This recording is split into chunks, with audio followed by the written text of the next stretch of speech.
बब्बर शेर का हुआ खतरनाक बाघ से सामना। एक जंगल होता है, उस जंगल के अंदर एक बब्बर शेर होता है। वह बहुत ताकतवर होता है और अपने जंगल की प्रजा के साथ बड़े अच्छे से रहता है। उसके ताकत के साथ साथ उसके पास जादुई पंख भी होते हैं। वह जादुई पंख कुछ मामूली पंख नहीं होते, वह होते हैं गोल्डन कलर के जादुई पंख। वो गोल्डन कलर के जादू पंख होने के साथ साथ उनमें बहुत सारी मैजिकल पावर भी होती है। वह अपने जादुई पंखों और अपनी ताकत की वजह से उस जंगल पे हमेशा राज करता है और जंगल को हमेशा बुरी ताकतों से बचा के रखता है। सारे जंगल के जानवर अपने बब्बर राजा शेर से बहुत प्यार करते हैं और उसके राजा बड़े खुशी से रहते हैं। लेकिन एक बार क्या होता है कि जंगल पे एक बहुत ही दुष्ट और बहुत ही ताकतवर एक बाघ की नजर पड़ जाती है। वह बाघ जिस जंगल में जाता है उस जंगल को तबाह कर देता है। इसलिए उसके आने की आहट बहुत दूरों से ही पड़ जाती है। जिस जंगल की रस मुड़ता है उस जंगल के सारे जानवर उस जंगल से पलायन नहीं कर जाते। उसका खौफ इतना खतरनाक होता है। उस बाघ को जब ये पता चलता है कि एक जंगल ऐसा है जहाँ पे बहुत शक्तिशाली शेर रहता है, तब वो सोचता है अरे मैं वहाँ जाता हूँ, वहाँ पे जाऊँगा, तब वहाँ पे उस जंगल को भी अपने अधीन कर लूँगा। हा हा हा। तब जब ये बात बब्बर शेर को पता चलती है तो बब्बर शेर अपनी प्रजा को बोलता है, तुम सब चिंता मत करो, मेरे पास जब तक मेरे जादुई पंख है वह कुछ नहीं कर पाएगा हमारे जंगल का। मैं उसका पूरी मजबूती से सामना करूँगा। जंगल के जानवरों को अपने राजा पर पूरा भरोसा होता है। इस तरह से दिन बीत जाते हैं और वह बाघ आखिरकार उस जंगल में पहुंच ही जाता है। जैसे ही वह जंगल में पहुंचता है वह तो कहराम मचा देता है। वो इतना शक्तिशाली होता है कि उसकी गरजना से तो पेड़ ही टूट के गिर जाते हैं, जानवर भी उड़ के हवा में चले जाते हैं। वह जहाँ जाता है वहाँ पे अपने पंजों से हाथियों को तक भी मार के उछाल के फेंक देता है, पूरे जंगल में खून खून कर देता है। ये चीज़ देख के शेर राजा अपने पंखों के साथ उड़ता हुआ वहाँ पे पहुँचता है और उस बाघ को वार्न करता है, अरे ओ बाघ, तूने अब तक काफ़ी जंगल बर्बाद करे हैं, लेकिन तू मेरे जंगल की तरफ आंख उठा के भी मत देख, चला जा। जिंदा चाहता है अपनी ज़िंदगी तो चला जा। वह बाघ हंसता है और बोलता, अरे बेवकूफ़ शेर, तुझे लगता है इन मामूली से पंखों को लेके तू मुझे डरा देगा? चल भाग यहाँ से, खुद की ज़िंदगी चाहता है तो चल जाए यहाँ से। लेकिन बब्बर शेर कैसे जाने वाला था, वह उससे लड़ने के लिए लड़ भिड़ता है। वह अपने पंखों की जादू शक्तियों का उस बाघ पे पूरा इस्तेमाल करता है। इससे बाघ तो शुरुआत में तो गिर जाता है। बाघ समझ जाता है कि ये कोई मामूली शेर नहीं है, इससे पूरी ताकत के साथ लड़ना पड़ेगा। तब वह बाघ भी अपनी जादुई शक्तियों का इस्तेमाल करता है और शेर से लड़ भिड़ता है। उन दोनों के बीच में बहुत ही भयंकर और खूनी लड़ाई होती है। लेकिन बाघ की शक्तियाँ बहुत ही तिलस्मी होती हैं और जादुई राक्षसी शक्तियों से भरपूर होती हैं। उन जादुई राक्षसी शक्तियों से वह शेर पे भारी पड़ता है, शेर को बहुत घायल कर देता है और शेर को हवा में उछाल के फेंक देता है। शेर जब इस तरह की हालत में हो जाता है, शेर समझ जाता है कि इससे अभी लड़ना सही नहीं है, मुझे अपने गुरुजी के पास जाना पड़ेगा, उनसे और शक्तियाँ लेकर आनी पड़ेगी। तब शेर वहाँ से चला जाता है बड़ी घायल अवस्था में और ये बाघ इस जंगल पे राज करना शुरू कर देता है और वो बोलता है सभी जानवरों को, अरे ओ जानवरों, अब तुम्हारा राजा यहाँ से चला गया, अब इस जंगल पे मैं ही राज करूँगा। इस जंगल ही नहीं, इस पूरी दुनिया के सभी जंगलों पे मेरा राज होगा। हा हा हा। तुम सबको मेरे अनुसार चलना पड़ेगा। मैं जितने जानवरों को खाना चाहूँ वो सब मेरे पास लाइन लगा के आ जाया करो, नहीं तो तुम्हारी नस्लें ख़त्म कर दूंगा मैं। हा हा हा। इस तरह से बाघ अपनी चेतावनियाँ देता है। जंगल पूरा सहम जाता है और भय से कांप उठता है। लेकिन वहीं पे जो बब्बर शेर होता है वो भागा भागा अपने गुरुजी के पास पहुंचता है। वो गुरुजी को बोलता है, अरे गुरुजी गुरुजी। तब गुरुजी देखते हैं, बोलते, अरे क्या हुआ बब्बर शेर, ये तुमको क्या हुआ, तुम इतने घायल कैसे हो गए, और ये क्या तुम्हारे पंख भी इतनी घायल अवस्था में क्यों है?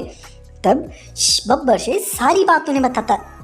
तब वह गुरुजी बोलते हैं, अच्छा यह बाघ मैंने भी सुना है इसके बारे में, वह बहुत ही दुष्टकारी जादुई शक्तियों से भरा हुआ है, उसका सामना करना इतना आसान नहीं है।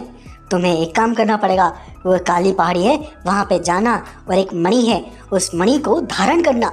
उस मणि को जैसे ही तुम अपने अंदर धारण करोगे, तुम्हारे अंदर असीम शक्ति आ जाएगी। उन शक्तियों से वह अपनी काली जादुई शक्तियाँ तुम पे अप्लाई ही नहीं कर पाएगा, तुम पे उनका कोई असर नहीं होगा। तब बब्बर शेर अपने गुरुजी से आशीर्वाद लेके उस काली पहाड़ी पे चला जाता है। काली पहाड़ी पे उसे बहुत सारे राक्षस मिलते हैं, लेकिन वह सारे राक्षस तो बब्बर शेर के सामने टिक ही नहीं पाते। उन सबको वह हरा हरू के वह गुफा तक पहुंचता है और उस जादुई मणि को धारण कर लेता है, उसको पहन लेता है अपने गले के अंदर और फिर भागा भागा अपने जंगल में जाता है। जैसे वो अपने जंगल में जाता है, बाघ देखता है उसे तो बाघ बोलता है, अरे तू फिर आ गया, अरे मैं बेवकूफ़ था जो तेरे को जिंदा छोड़ दिया, अब मैं तेरे को जिंदा नहीं, मैं तेरे को कच्चा ही खा ही जाऊंगा, हा चला जा। तब वह उस पर अपनी जादुई दैत्यकारी शक्तियों का इस्तेमाल करता है, लेकिन ये क्या, उसकी शक्तियों का तो उस शेर पे कुछ असर ही नहीं होता। उसके बाद वह शेर अपने पंखों की जादुई शक्तियों से बाघ पर अटैक करता है, बाघ गिर जाता है। उसके बाद दोनों के बीच में बहुत भयंकर लड़ाई होती है। बाघ समझ जाता है, अरे ये तो अब मुझे समाप्त ही कर देगा, इसके पास बहुत बड़ी शक्तियाँ हैं, मुझे इसे भागना पड़ेगा। वो भागने की कोशिश करता है, लेकिन शेर समझ जाता है इसको अभी छोड़ा तो ये फिर से कहीं और जाके किसी को बहुत परेशान करेगा, इसको मारना ही बेटर है। फिर शेर उड़ के उस पर अटैक कर देता है और उसको वहीं पे ही ख़त्म कर देता है। इस तरह से बब्बर शेर अपने जंगल से बाघ के आतंक को ख़त्म कर देता है और जंगल में फिर से बब्बर शेर का राज स्थापित हो जाता है। इस तरह से इस कहानी का था शेरों का दैत्यकारी गोरिल्ले से सामना। एक जंगल होता है, उस जंगल में एक शेर राजा होते हैं। वो शेर राजा बहुत ही बलशाली होते हैं और उनके पास सबसे स्पेशल चीज़ होती है उनके पंख। वो अपने पंखों के साथ जंगल पे पूरा राज करते हैं और जंगल को अपने हिसाब से चलाते हैं। सारे जंगली जानवर भी अपने राजा को बहुत पसंद करते हैं। वहीं पे उनके 2 बेटे होते हैं और 2 बेटे भी बहुत अच्छे होते हैं। वह राजा अब उम्र में बूढ़ा हो चुका होता, तो वह अपने बेटों को बोलता है, अरे बेटो एक काम करो, तुम अब जंगल में घूमो, जाओ वहाँ पर देखो जंगल में क्या परेशानी है क्या नहीं है, जाओ उससे सीखो, और क्योंकि मेरे बाद तुम दोनों को ही इस जंगल को चलाना है। उसके बाद उसके जो दोनों बेटे होते हैं वहाँ से चले जाते हैं। फिर वही राजा सोचता है, अरे अब मैं बूढ़ा हो चुका हूँ, मेरे ये जो 2 पंख हैं ये मैं अपने दोनों बेटों में से किसी को दूंगा, जो सबसे काबिल होगा उसी को दूंगा, ताकि वो इस जंगल का रहन वहन कर सके, इस जंगल को अच्छे से चला सके। वहीं पे ही दोनों भाई जंगल में प्रजा को देखने चले जाते हैं। जहाँ उन्हें जो भी मुसीबत में नज़र आता है वो दोनों मिलके उसकी मुसीबत को सॉल्व करते हैं। वहीं एक बार वो आगे जाते हैं तब वह क्या देखते हैं कि एक दुष्ट बाघ कुछ जानवरों को कैद में रख रखा होता है। वह उन जानवरों को बेचता है। वहीं पे सौदे के लिए जब उसके पास एक शिकारी आता है, वो बोलता है, अरे ये जो घोड़ा है वह मुझे कितने में दोगे? तो बाघ बोलता है, अरे ये घोड़ा तो मैं तुम्हें 5 असरफियों में दूंगा, लेना है तो लो नहीं तो निकलो। तो वह उसे 5 असरफियों में उसे बेच देता है। जब ये चीज़ दोनों शेर देखते हैं तो उनको बहुत बुरा लगता है। वह उस बाघ के पास जाते हैं और बोलते हैं, अरे वो बाघ, ये क्या तुम इतने सारे जानवरों का सौदा कर रहे हो? चलो एक काम करो, हम ये सारे के सारे जानवर खरीदना चाहते हैं। तो वो बाघ बोलता है, हाँ क्या बात कर रहे हो, आज तक मेरे साथ तो ये कभी हुआ नहीं, किसी ने इतने सारे जानवर एक साथ खरीद लियो। तुम सब इतने सारे जानवरों को एक साथ खरीदना चाहते हो? क्या तुम्हारे पास इतना सारा पैसा है, इतने सारे सोने सरफियाँ हैं, इन सब का बहुत पैसा लगेगा। तब वो बोलते हैं, बोलो कितना लगेगा? वो बोलता है, कम से कम 150 असरफिया लगेगी, 150 असरफिया दोगे तभी जाके सारे जानवर तुम्हारे हो पाएंगे। तभी वो दोनों शेर 150 असरफिया उसे दे देते हैं और बोलते हैं, ये लो 150 असरफिया और अब छोड़ो इनको। उसके बाद वो बाघ सौदे के हिसाब से असरफिया तो ले लेता है और उनको जानवरों को उनको दे देता है।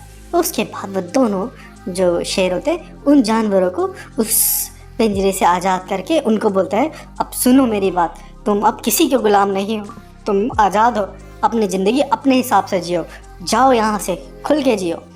ये चीज़ देख के बाघ तो बड़ा ही हक्का बक्का रह जाता। वो सोचता ये क्या, एक तो इतने सारे पैसे देके इन दोनों ने इन जानवरों को खरीदा और ऊपर से इनको आज़ाद भी कर दिया।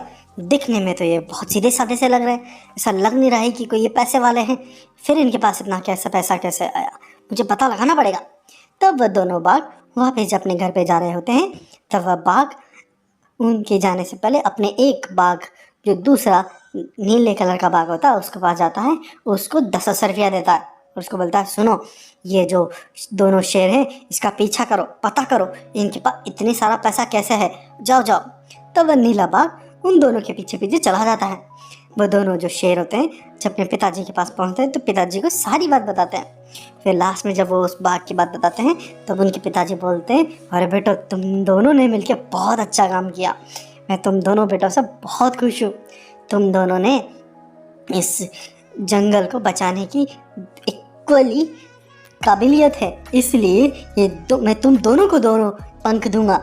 उसके बाद वो शेर राजा उन दोनों को भी पंख दे देता है। उसके बाद वो भी उड़ने वाले शेर बन जाते हैं।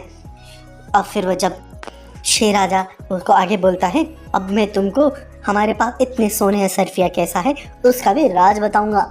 हमारे पास एक जादुई गुफा है, उस गुफा में से जितना चाहे पैसा, जितनी चाहे सरफिया हम निकाल सकते हैं, इसलिए हमारे पास पैसों की कभी कमी नहीं होगी। ये दोनों शेर सुन के बोलते हैं, हाँ पिताजी, अब हम उस पैसों का केवल जनता की भलाई में ही यूज करेंगे। ये सारी बात वह नीले कलर का बाघ सुन लेता है। वह फिर भागा भागा उस बाघ के पास जाता है, उसको बोलता है, अरे सुनो, मैंने तो बहुत ज़बरदस्त न्यूज़ लेके आया हूँ। वो दो जो साधारण से शेर दिख रहे थे वो साधारण से शेर नहीं है, वह पास के जो जंगल है उसके राजा के बेटे हैं, और उस राजा के पास तो जादुई शक्तियाँ भी हैं। उसके पास जादुई पंख है, प्लस उसके पास एक जादुई गुफा भी है जिसमें से बहुत सारे सोना सरफियाँ जादू से निकलती रहती हैं, इसलिए वो लोग इतने अमीर हैं। जब बाघ को ये बात पता चलती है नीले बाघ को तो वहाँ से भेज देता है। उसके बाद उसके मन में बहुत लालच आता है। वो सोचता, अरे कैसे भी करके वो सारी गुफा तो मुझे हथियानी ही पड़ेगी। उसके बाद वो भागा भागा एक तांत्रिक के पास पहुँचता है। उस तांत्रिक के पास जाता है और उसे झूठी कहानी बोलने लग जाता है। वो बोलता है, अरे तांत्रिक जी देखो, आपको पता है ना, मैं जो भटके जो जानवर होते हैं उनको मैं पकड़ता हूँ और उनका सौदा ऐसे लोगों के पास करता हूँ ताकि वो उसका ख्याल रख सके। लेकिन अभी कुछ 2 शेर आए थे, उन्होंने आके तो जंगल में आतंक ही मचा दिया। उन्होंने उन जानवरों को भी बहुत मारा, पैसे में खरीद लिए, लेकिन उनको बहुत अत्याचार किया। हमें कुछ तो करना पड़ेगा, वो बहुत पैसे वाले भी हैं। आप एक काम करो कि आपके पास जो गोरिल्ला है इसको विशालकाय बना दीजिए ताकि मैं उन पर अटैक करके उनको ख़त्म कर सकूं। अगर ऐसा नहीं किया गया तो वो तो कई जंगलों को बर्बाद कर देंगे। तांत्रिक उसके भागने में आ जाता है। बहकावे में आने के बाद वह उस गोरिल्ले को विशालकाय बना देता है और उसके पंख भी लगा देता है। उसके बाद बाघ उस गोरिल्ले के ऊपर बैठ के उस जंगल में जाता है। उस जंगल में जाने के बाद वो जंगल में अटैक कर देता है। सारे जंगली जानवर डर के इधर उधर भागने लग जाते हैं, सब लोग पागल हो जाते हैं। तब वो दोनों भाई भी उड़ते उड़ते वहाँ पे आते हैं। वो बोलते हैं, अरे क्या हुआ जानवर, तुम इतना डर क्यों रहे हो? तभी वो जब सामने देखते हैं तो वो दोनों शेरों की तो आंखें फटी फटी रह जाती है। पहली बार इन दोनों शेरों को डर लगता है। वो दोनों देखते हैं, अरे ये इतना ताकतवर, इतना बड़ा गोरिल्ला कहाँ से आ गया, कुछ तो करना पड़ेगा। तब वो गोरिल्ले पे ऊपर बैठे हुए बाघ को देखते हैं और वो सारी स्टोरी को समझ जाते हैं। फिर वो बोलते हैं, अरे वो बाघ सुनो, यहाँ से चले जाओ, नहीं तो हम तुम्हें छोड़ेंगे नहीं। तो वो बाघ बोलता है, हाँ हाँ, एक काम करो, उस सोने के सरफे वाली गुफा मुझे दे दो, उसके बाद मैं तुम्हें छोड़ दूंगा। लेकिन उसके बाद वो दोनों भाई आपस में प्लान करते हैं। एक भाई बोलता है, भाई तू पीछे चला जा और मैं इसको अपने पीछे भगाता हूँ। तब एक भाई उधर से भागता है और दूसरा भाई दूसरी तरफ चला जाता है। जो दूसरा भाई दूसरी तरफ जा रहा होता है वह एक जगह जाके एक गड्ढा खड़ा कर देता है और उसमें आग लगा देता है और उसको ऊपर से ढक देता है। उसके बाद वो जो दूसरा भाई जो उस गोरिल्ले को अपने पीछे भगाता हुआ लेके आता है, वो उससे भगाता भगाता उसी गड्ढे के पास ले जाता है। वह उड़ने की वजह से उस गड्ढे को तो उड़ के बाहर कर लेता है। जैसे वह गोरिल्ला भी उधर से गुजरता है तो वह भी उड़ता है। जैसे वह उड़ता है जो दूसरा जो शेर होता है वो उसके पंखों पे तीर से निशाना करता है, जिससे उसके पंख कट जाते हैं और गोरिल्ले के साथ साथ वह टाइगर भी उस जलते हुए खाई के अंदर गिर जाता है और वहीं पे मर जाता है। इस तरह से दोनों भाइयों ने अपनी सूझबूझ से इस बड़े शाल का गोरिल्ला और उस बाघ से जंगल को आज़ाद करते हैं, बचाते हैं। इस तरह से कहानी का था अंत। दैत्यकारी विशाल का शेर निकला अपना बदला लेने। ये क्या, ये बड़ा सारा विशालकाय दैत्यकारी शेर एक जंगल से दूसरे जंगल आ रहा होता है। वो बोलता है, अब मैं नहीं छोड़ूंगा इस जंगल के राजा को, तबाह कर दूंगा, नस्तो नाबूद कर दूंगा, नहीं छोड़ूंगा मैं उसको। ऐसा बोलते हुए वो आ रहा होता है अंदर। उसको आता हुआ देख के उस जंगल के सेनापति देख लेते हैं। वो सीधा भागे भागे अपने बाघ के पास पहुंचते हैं। उसको बोलते हैं, अरे बाघ राजा जी देखो ना, हमारे जंगल में बहुत ही बड़ा सारा विशालकाय शेर आ रहा है। वो बहुत ही विशालकाय है, वो अगर यहाँ आ गया तो सब कुछ तबाह कर देगा। तब वो बोलता है, अरे नहीं, उसे रोकना पड़ेगा, कुछ तो करना पड़ेगा, लेकिन कौन है ये, किधर से आ रहा है। तब बाघ भी भागा भागा पहुंचता है वहाँ पे। उसको देख के वह समझ जाता है वह कौन है। अरे ये तो कोई और नहीं, ये तो वो है। ये वो कौन है? ये आइए चलते हैं 4 दिन पहले की कहानी पे। 4 दिन पहले क्या होता है कि एक जो शेर होता है उसका एक बच्चा होता है। वो बहुत प्यारा सा सुंदर सा होता है। अपने बच्चे के साथ वो बड़े ही खुशहाल तरह से रह रहा होता है। वह अपने बच्चे को बोलता है, अरे बेटा तेरे साथ रह के मुझे तो बहुत अच्छा लगता है। तेरी माँ के गुजरने के बाद तू ही मेरी ज़िंदगी का सहारा है। इस तरह से अपने बच्चे के साथ बड़े प्यार से रहता है। इस चीज़ का वह बाघ देखता है। वह बोलता है, अरे कैसे ना कैसे करके इस बच्चे को मुझे उठाना होगा यहाँ से। उसके बाद वह एक दैत्यकारी गुफा में पहुँचता है। उस गुफा में एक राक्षस को बोलता है, अरे राक्षस सुनो, तुमको मैं बहुत सारे सोने दूंगा, लेकिन तुम्हें मेरा एक काम करना पड़ेगा। वो जो शेर का जो बच्चा है उसको तुमको उठा के मेरे पास लेके आना है। तब वह राक्षस बोलता, हाँ क्यों नहीं, हो जाएगा, लेकिन याद रहे मुझे बहुत सारा सोना चाहिए। तो वो बाघ बोलता है, हाँ मिलेगा तुमको। तब वह उस शेर के पर निगरानी लगना शुरू कर देता है। वो देख सोचता है, जब ये बच्चा अकेला होगा तब मैं उसको उठा के लेके आ जाऊँगा। तभी वह जो शेर होता है अपने बच्चे से दूसरी जगह पे जाने की बात करता है। बोलता, बेटा चलो हम दूसरी जगह जाके आते हैं। तभी वहाँ पे एक भालू आ जाता है। वो भालू बोलता है, अरे शेर राजा जी, आप मेरी थोड़ी मदद कर दोगे? मेरे घर पे एक सामान उठ नहीं पा रहा है, क्या आप आएंगे उसे उठाने के लिए?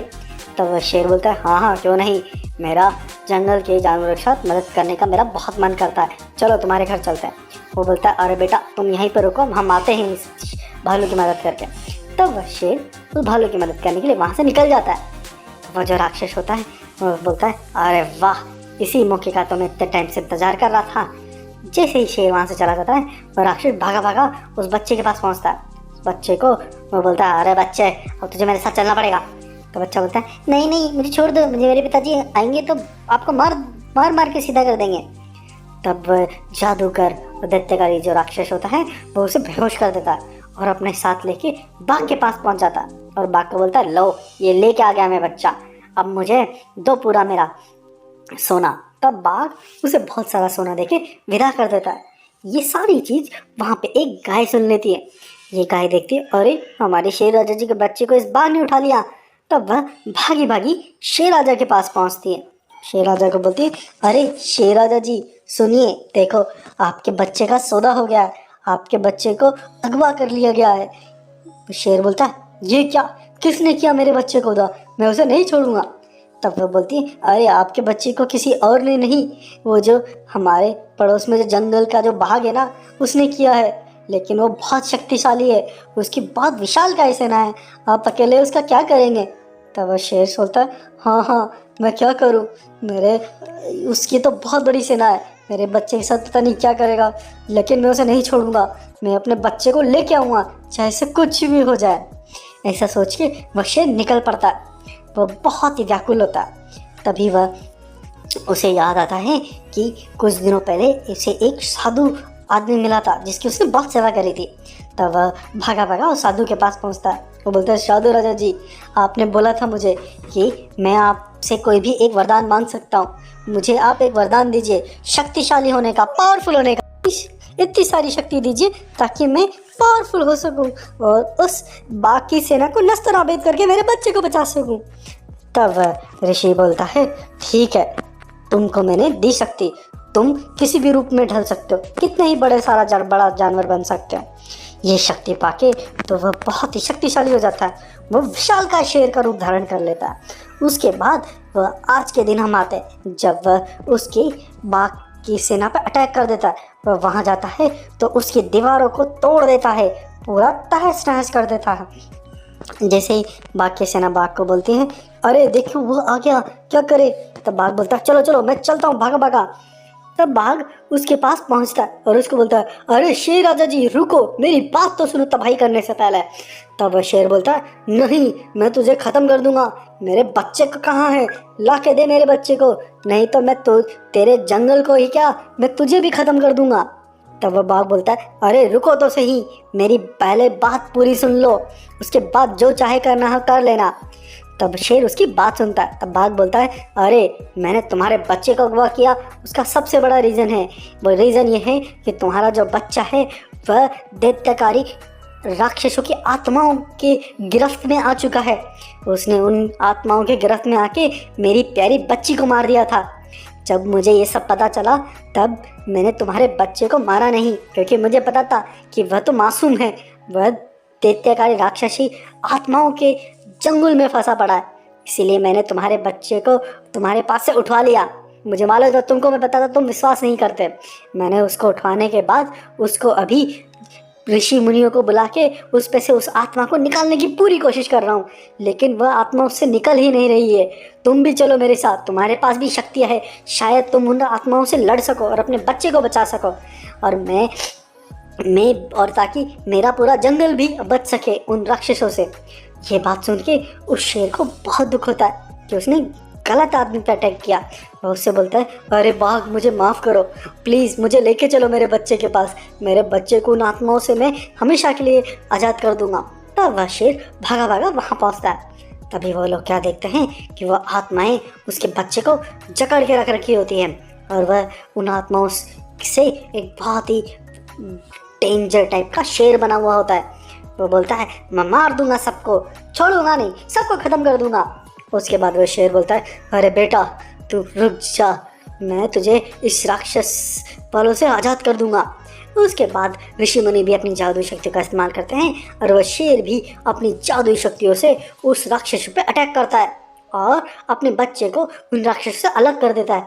उसका बच्चा उन राक्षस शक्तियों से अलग हो जाता है और राक्षस शक्तियाँ एक जगह इकट्ठी हो जाती है। तो वह राक्षसियाँ बोलती है, अरे तुमने मुझे इस बच्चे से अलग किया, लेकिन अब मैं किसी को नहीं छोड़ूंगी।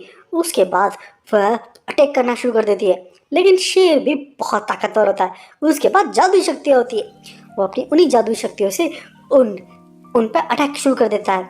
उसके बाद इतनी भयंकर लड़ाई होती है, लेकिन इस लड़ाई में आखिरकार शेर की विजय होती है, क्योंकि शेर बहुत ताकतवर होता है और जादुई शक्तियाँ भी होती है उसके पास। और उसके बाद उसको ख़त्म करने के बाद अपने बच्चे को बड़ा प्यार करता है, और जो बाघ होता है उसका बहुत धन्यवाद बोलता है। उसको बोलता है, बाघ तुमने मेरे बच्चे को इस राक्षसी शक्तियों से बचाने की कोशिश करी, और तुम्हारी वजह से ही आज मेरा बच्चा इन राक्षसी शक्तियों से आज़ाद हुआ, तुम्हारा बहुत बहुत धन्यवाद। तो वो बाघ बोलता है, कोई नहीं, तुम्हारे बच्चे की गलती नहीं थी, ज़रूरी था तुम्हारे बच्चे को भी इससे छुटाना और जंगल को भी बचाना। इसके बाद शेर और उस बाघ में बड़ी अच्छी दोस्ती हो जाती है। इस तरह से इस कहानी का होता है चमत्कारी ईगल शेर। रामपुर नाम का एक जंगल होता है। उस जंगल के अंदर काफ़ी सारे जंगली जानवर बहुत ही डरे डरे हुए रहते हैं। कुछ दिनों से उनके अंदर इतना डर बैठ जाता है कि वह एकदम घबराए घबराए से फिरते हैं।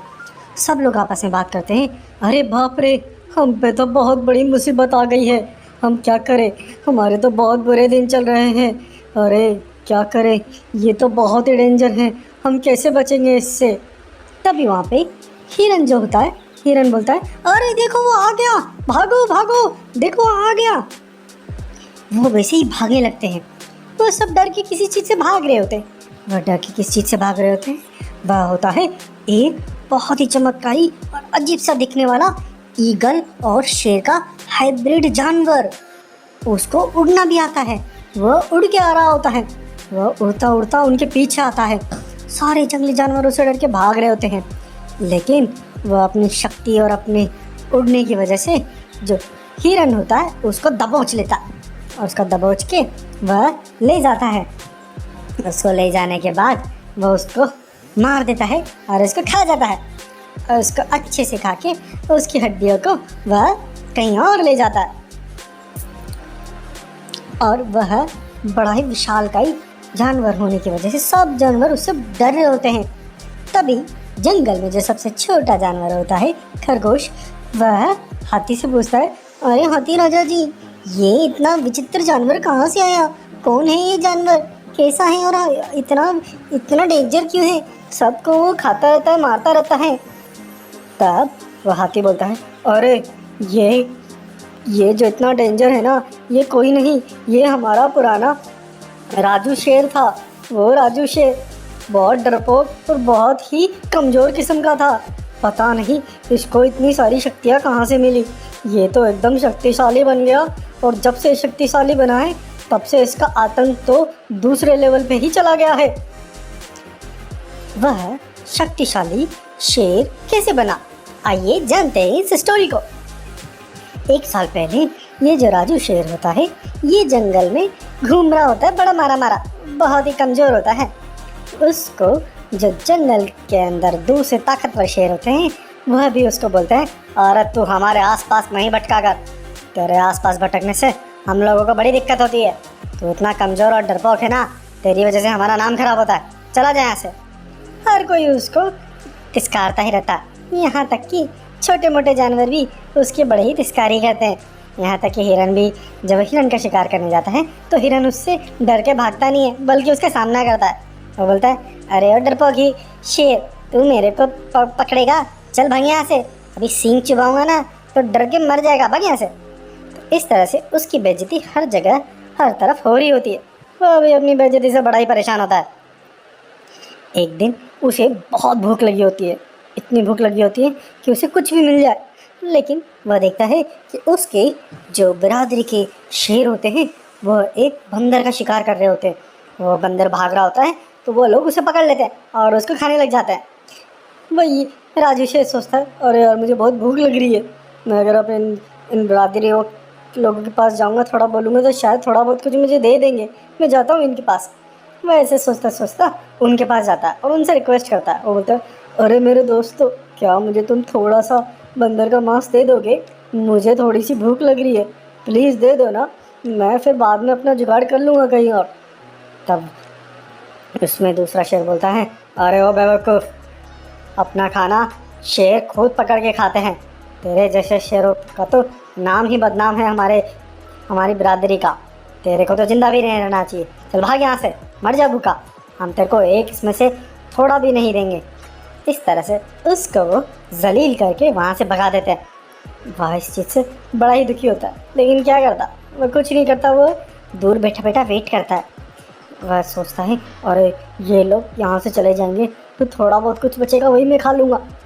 जब वो शेर वहाँ से चले जाते हैं तब वह उसके पास जाता है तो वह देखता है, अरे ये तो पूरा ही खा गए, केवल हड्डियाँ ही बची है। ओहो, क्या करूँ, चलो कोई नहीं, इन हड्डियों को ही चूस चूस के खा लेता हूँ, थोड़ा तो रस पेट में जाएगा तो कुछ पेट को ठीक लगेगा। उसके बाद वह उस हड्डी से बड़े ढांचे को उठा के ले जाता है। वो लेके जा रहा होता है चुप चुप के। वह सोचता है, अरे कोई मुझे देख ना ले, नहीं तो मेरी और खिल्ली उड़ेगी कि देखो मैं हड्डियाँ नोच के खा रहा हूँ। मुझे किसी गुफा में जाके चुपके से कहीं पे जाना पड़ेगा, तब मुझे बढ़िया मिलेगा। तब वह ढूंढता ढूंढता उसे एक गुफा दिख जाती है। वह उस गुफा के अंदर घुसता है और बोलता है, ये गुफा बढ़िया है, इस गुफा के अंदर मैं इस हड्डी को चूस चूस के खाऊंगा, बड़ा मज़ा आएगा, हा हा। जैसे ही वह हड्डी को उस कंकाल को नीचे रखता है तभी उस गुफा में एक आवाज़ आती है, अरे ओ शेर, तू मेरी गुफा में आया है, तेरा स्वागत है। तब वो शेर चौंक जाता है, बोलता है, अरे ये आवाज़ कहाँ से आ रही है, ये आवाज़ कहाँ से आ रही है, कौन है इधर? तभी उस गुफा के अंदर से एक राक्षस निकल के आता है। वो बोलता है, हा हा हा, अरे शेर, तू बहुत दिनों बाद कोई मेरी इस गुफा में आया है, मैं बहुत परेशान था, अब तू आया है तो मुझे तेरे से कुछ काम है, और तूने बहुत सही चीज़ लेके आया है।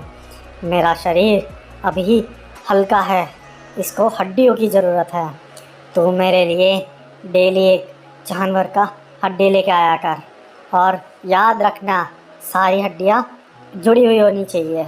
उन सारी हड्डियों से मैं अपने अंदर शक्ति भर लूँगा। जैसे सारी हड्डियाँ 100 हड्डियाँ हो जाएंगी तब मैं इस यहाँ पे एक श्राप से आज़ाद हो जाऊँगा। मुझे एक ऋषि मुनि ने श्राप दिया था, तब से मैं बिना हड्डियों के हूँ, बिना हड्डियों के मैं कुछ नहीं कर पा रहा।